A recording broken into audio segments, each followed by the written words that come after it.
On February 14, 2025, darkness fell over Cuba. A catastrophic failure at the Antonio Guterres thermoelectric plant, the nation's largest, plunged the island into a blackout. From the urban centers to the rural countryside, over 10 million Cubans were left without electricity. The outage, the largest in recent memory, served as a stark reminder of the fragility of Cuba's energy grid. In Havana, the heart of the nation, residents reported outages lasting 6 to 10 hours. Outside the capital, the situation was bleaker. Many rural communities faced up to 20 hours without power, crippling daily life and exacerbating existing hardships. The blackout exposed the vulnerability of a nation grappling with an aging energy infrastructure and a severe fuel shortage. The sudden loss of power brought essential services to a standstill. Hospitals relied on backup generators, while communication networks experienced widespread disruptions. At the heart of Cuba's energy crisis lies a perfect storm of crumbling infrastructure and dwindling fuel supplies. The nation's power plants, many built decades ago, are operating far beyond their intended lifespan. Of the 15 oil-fired plants, only 6 are currently functional. Years of underinvestment, coupled with the recent tightening of the U.S. embargo, have made it nearly impossible to obtain spare parts for essential repairs. Adding to the crisis is a crippling shortage of fuel. Cuba, heavily reliant on imports, has seen its access to oil dwindle. Venezuela, once a reliable supplier, is facing its own economic woes and can no longer provide the same level of support. The situation is further compounded by the United States' decision to reinstate sanctions that were eased during the Biden administration.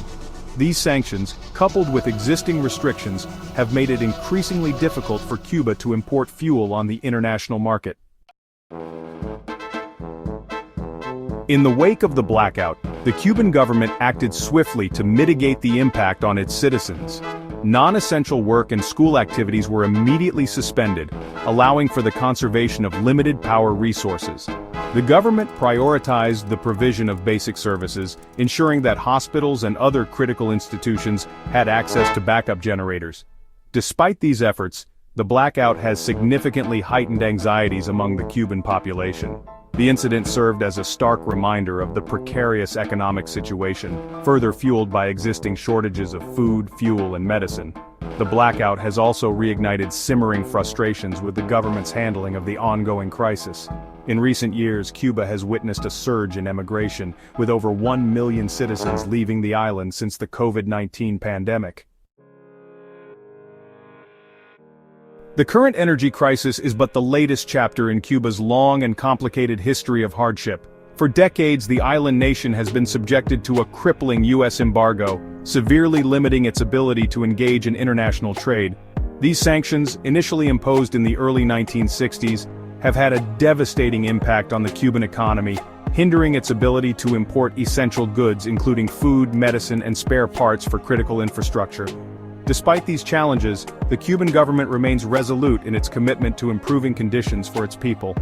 In recent statements, officials have highlighted ongoing efforts to diversify the nation's energy sources, investing in renewable energy projects and exploring the possibility of partnerships with foreign companies.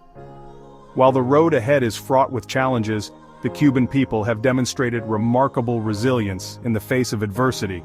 Don't forget to subscribe and hit that notification bell for more Caribbean news. Bye for now.